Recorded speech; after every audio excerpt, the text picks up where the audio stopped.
Ito na yung board na sinet up namin at chine-check. Samsung, ito yung outdoor. Ito yung indoor. Yan yung lumalabas na error niya. E109, E101. So, ang problema niyan pag lumalabas yan, nanggagaling yan sa, usually nanggagaling sa outdoor yan. So, i-check natin dito ay yung, usually communication line muna ang unahin natin. Ayan, i-double check natin kung anong problema sa communication line. So, naging problem nito ay power supply, yung unang problema. So, okay ng power supply, kaya lang naglalabas pa siya ng error na E109, E101. So, ang E154 ay nanggagaling yan sa fan motor. Kapag ka may problema ang fan motor or sira ang fan motor, E154 ang lumalabas. So, papakita natin pagtanggal ang fan motor. So, ayan yung E154. E154. Kapag E154 na na-encounter nyo, ang problema niyan, etong ating fan motor.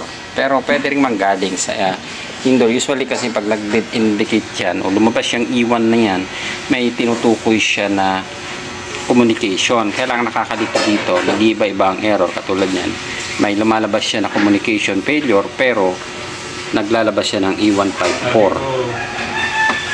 Dito na lang kayo sa yan, E154 fan motor. Para ma-aware sila. Ang E154 usually kapag ito tulad yan, tinanggal lang namin ng pan, pero usually nanggagaling yan dito sa mainboard kapag lumalabas yan. So ang solusyon lang naman, i-check nyo yung output supply. Ayan, so ito yung error na nakikita nyo na E154. So pwede yung manggaling sa indoor, pwede manggaling sa communication, and ang kadalasan tinutukoy nito, kaya medyo malilito kayo, fan motor. So sa pag fan motor, ang i-check nyo lang ulit yung dating tinuturo natin, yung supply. Ayan, so dapat meron kayong 310 na makukuha dito. Focus mo dito, boy. Ito doon sa terminal ng output. Sa indoor at sa outdoor, ganito rin siya. Ito yan. May 319 tayo nakuha, pero nakalagay sa fan motor natin 310. So unregulated yan. Then dapat meron ka ding makukuha na 15 volt supply. So kapag may kulang kang supply dyan na 15 volts, so 300, ang lalabas dyan ay E154. So katulad yan, di ba? Naka E154 siya kanina. Ngayon naglabas naman siya ng E109.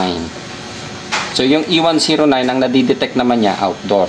Yung E154 ang nadidetect niya yung ating fan motor dahil nakatanggal. Ayan. So sa pag-check ng usually kapag lumabas yung E154, ang i-check nyo lang output supply ng ating fan. Ito yan. So madali nyo namang makikita. Usually yung kulay red na terminal na yan, yan yung 310. Then ang black is ground.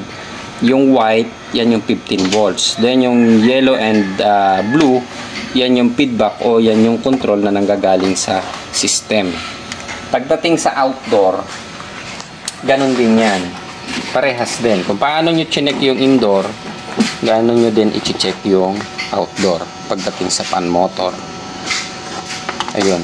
So, hindi ko pa alam kung anong error ang ilalabas nito kapag kasira ang outdoor fan dahil full DC siya. So, mga bagong unit lang ito. Ngayon lang kami nagkakaroon ng mga pumapasok na ganito. Balik ka dito. Usually, ang nagiging problem yan, power supply. Kaya makikita nyo, dalawa itong board na ginagawa namin na ito, pareha silang power supply na ni-repair. Okay? Ayan. So, ngayon, ang focus ng problema natin ngayon, dito. Kasi ito, na-actual na namin, good ang ating indoor. So, sa outdoor tayo magpo-focus ngayon. So, ang nadidetect niya ay E101. Ang E101 ang communication. So, ibabalik ulit natin.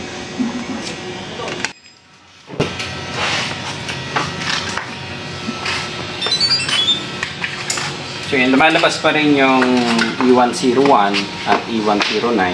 So, maaaring i-request natin na ikabit muna natin doon sa unit kasi sila ang nagbaklas nito para ma-trace kung ano yung problema.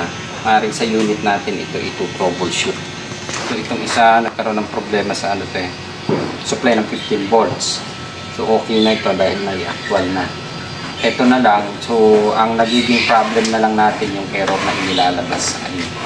So hindi ito naglalabas ng error ng E154 ngayon dahil nakakabit na yung ating fan motor. Ang problema na lang natin, ito may lumalabas siya dito na error. Wala lang mababasa. AB00. So naglalabas siya ng E154. Ayan, subukan natin i-reset. AB00 to eh. Ayan. So ikakabit namin ito sa mismong unit para doon natin siya ito-troubleshoot. Kaya lang sa customer na mismo. Pero ang main problem naman ito is yung power supply. Wala siyang power dead set. Totally dead set siya dahil patay ang indoor natin. So okay na naman yung indoor board natin. Okay, so papasok tayo sa loob para paliwanag.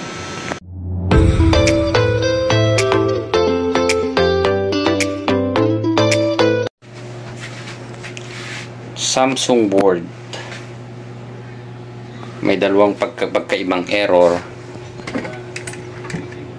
E154. Yung isa natin E198. So ano ang pagkakaiba ng error ng dalawa? Parehas siya Samsung floor mounted. Good day mga katek. Ay papakita lang ako sa inyo na problema. Etong isa naglalabas ng E154. So dalawa siyang Samsung na floor mounted. Ayan. So itong isa naglalabas ng E198. Then itong isa antayin nating maglabas ng error. So nauuna siya. Ito mabilis maglabas. Pag on niya, lumalabas kagad yung E198 error na ito. Ayan. So i-reset natin itong isa.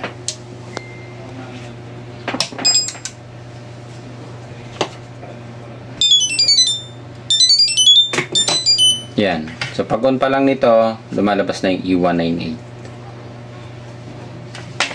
Itong isa, antayin natin lumabas ang error. So matagal pa lumabas ang error niya. 3 to 5 minutes. Ayan. So lumabas na yung error ng isa.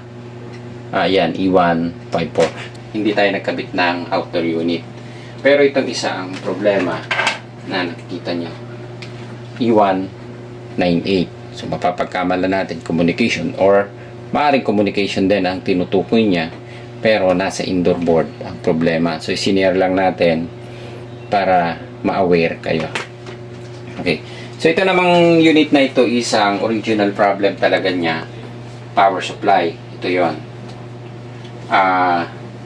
Ang naging problem niya doon sa power supply is yung regulator niya nagkaroon ng problema. So repair na siya. Pinakita ko lang sa inyo yung pagkakaiba ng error. Ayan. Pag on niya, lumalabas na yung E198. Ayan. So itong unit na ito actually nahirapan kami hanapin ng problema. So ang request namin dito is replacement na sana ng board. Ang original problem nitong board na ito, power supply din. So nagtataka kami, napakahina ng power supply niya. Pero ganun talaga eh, bumibigay. So common board lang din naman to. Marami ng unit na lumabas na ganito eh. So power supply. Ito, ang naging problem namin, lumabas yung E198. So hindi namin siya makita-kita kaagad. Actually, ang E198 na nakita namin, meron siyang isang fuse na ginagamit. Ito, may fuse siya na connected doon sa board. Ito yan. So makikita nyo itong wire na yan. Connected dito sa indoor PCB. And may naka-jumper siya dito. Naka-terminal na papunta doon. Ngayon, kung nag-open yung pinaka-protect niya dito or yung fuse niya, so maaaring maglalabas siya ng E198. So ito papakita natin. May resistance lang ito eh. Gagamit tayo ng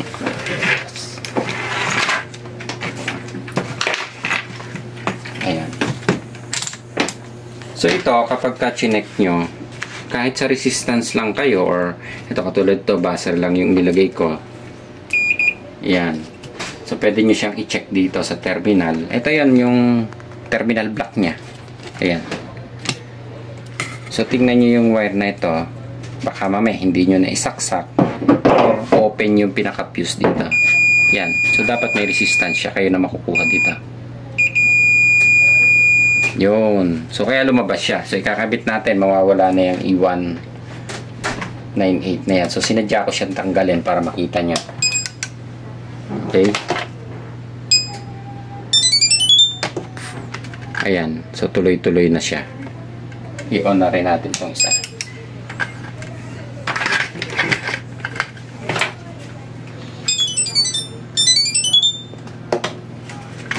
Yan. So, hindi na lumalabas yung E198. Ang lalabas sa kanya, same na siya ng error na di-detect. So, E154 na. Ayan. So, yung E198, kaya sinare natin, baka mamaya mag-focus kayo sa communication or mag-focus kayo sa outdoor. So, dito nyo siya makikita. Yan o. E154 na siya. So, ito maglalabas na rin ang E154 to. Ayan. So, antayin na lang natin yung isa. Yun. Parehas na siya ng error.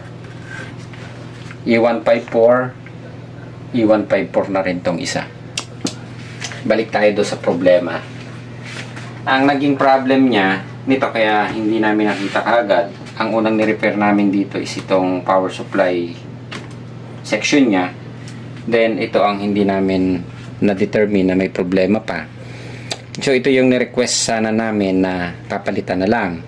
Then, dinala nung may-ari dito. Saka pa lang niya ikinuwento na yung unit niya daw ay may natuklap na isang terminal. Actually, ito yun eh. Yun. Terminal siya na connected dito. Ngayon, hindi namin siya napansin na natuklap dati dito dahil idinikit pala siya ng mighty band. So, malinis na malinis yung pagkakalagay, nakadikit ng mighty band. Kaya sabi namin, defective yung board na ito. Then, ito kasi hindi mo naman siya, kapag tinanggal nyo dito, hindi nyo naman yan matitester dito eh. Ang matitester nyo lang, ito, yung galing do sa terminal block na ito. Pero dito, hindi. So, kahit na anong gawin naming connection, hindi namin makita dahil yung dating nakakabit na terminal dito, na kulay white, parang ganito siya. Yan. Natanggal siya, natuklap sa ilalim, then ang ginawa pala sa kanya, nung mismo may-ari nitong board, is dinikit siya. Dinikit siya na mighty band. So, hindi namin napansin na tuklap yung ilalim. Nung pumunta lang dito at nagbigay ng pambayad doon sa board para i-order natin, sa kanya lang sinabi na yun ay nakadikit ng mighty band. Ayun, so ginawa ng ating technician, si Lakay, kinaskas niya na yun and hininang niya na lang kasi maayos pa naman yung board eh. Medyo may kamahalan din itong board na ito. So saka lang natuklasan na nandun yung problema. So may kabit, okay na siya. Ayun. So, hinold na namin yung pag-order ng board. So, ayun, kahit pa paano, nakatipid pa sila dahil ni-repair natin. Usually, ito naman, ina-upgrade na lang namin din ang power supply nito. May mga line na napuputol dito, yung regulator. So, naiaayos na namin compared doon sa dati. May mga napuputol na linya doon sa mismong power supply nito. So, naiayos na natin. Meron kaming nilabas na nito doon sa aming mga nakaraan lang yata. May nilabas kami na ganito din na problema. So, ganun lang yung mga problema ng power supply nito. Pero, usually, may tama ang regulator, may problema ang chopper. So, kahit pa paano, na-repair naman siya. So, ito is DC, full DC. DC ang indoor ng pan, DC ang outdoor. Ayun. So, okay na siya. So, ito, ulitin ko lang ulit ha. Baka makatagpo kayo ng ganitong problema. Usually, ang nakakabit sa loob nito, fuse. Tingnan ko kung matatanggal natin. Madilim, no?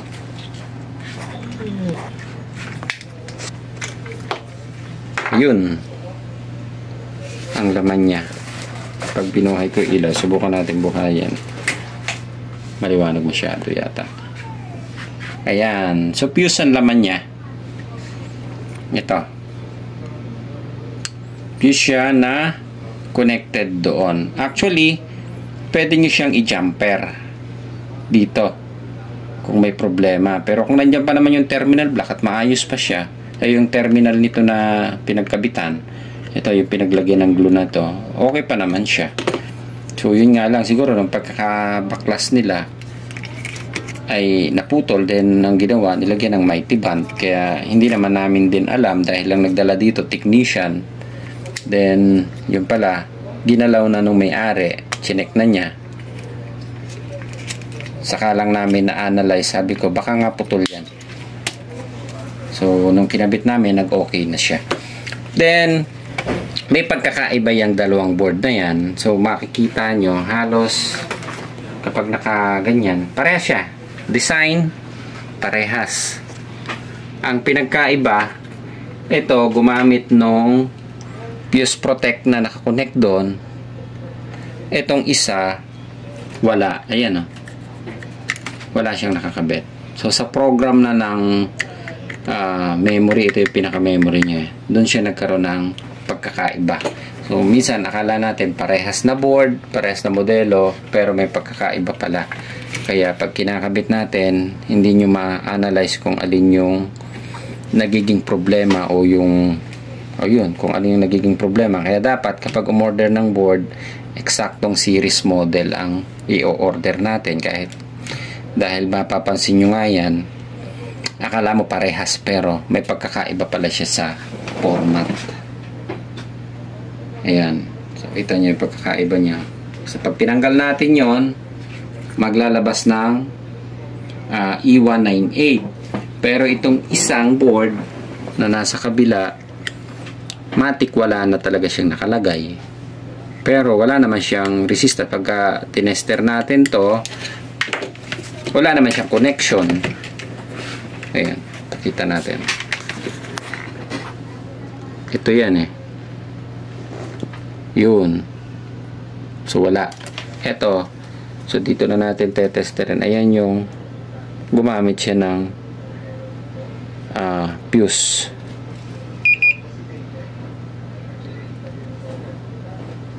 Yun. So yung isa wala. So magkaiba ng. Pero eto yung indoor nito gumagana dun sa outdoor niya. Pwedeng gamitin pero isang assembly.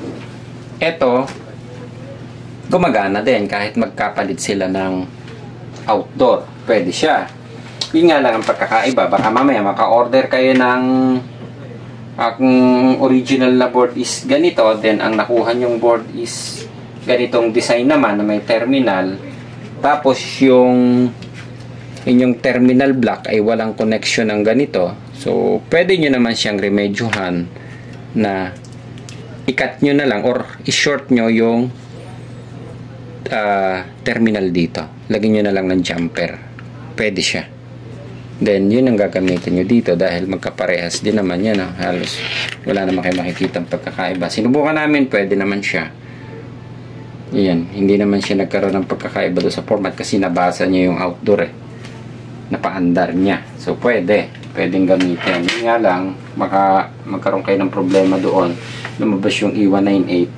Akala nyo defective yung board.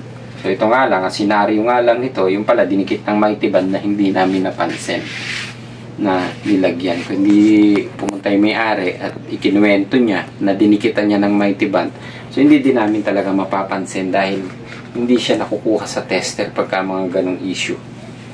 Ayun. Ayan. So okay na tayo dito.